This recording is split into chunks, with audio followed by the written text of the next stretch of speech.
Reflection 1 is worth 10% of your final grade.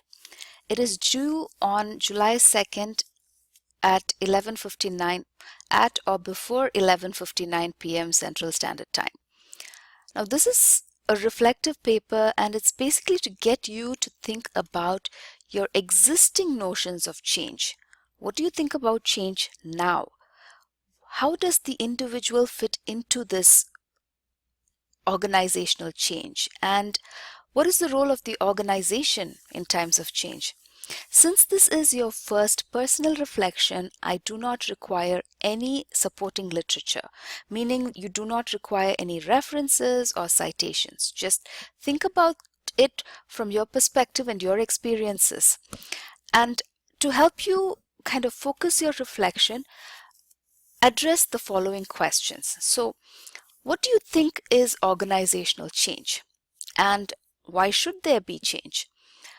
What are some of the problems that result from organizational change? And personally, how do you feel when there is change within the organization?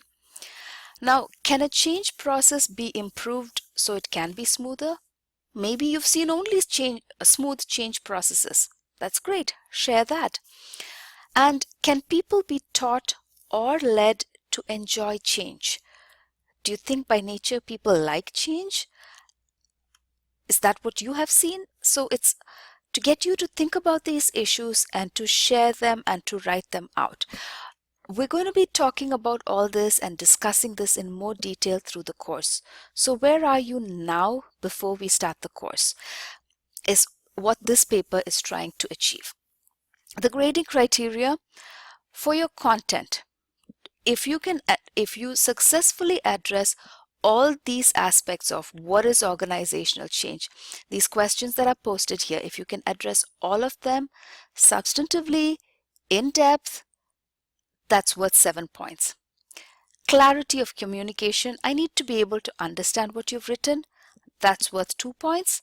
Grammar, syntax, spelling, Word does a pretty good job, so just check through that and make sure that you're free of typos and misspellings. This paper is going to be no more than 4 pages in length, so it is a short paper. It will be double spaced, Times New Roman, 12 point, 1-inch margins all around, and this is your basic APA formatting requirements. So follow that, keep it simple, address the issues at hand, and that's all that's required for Reflection 1.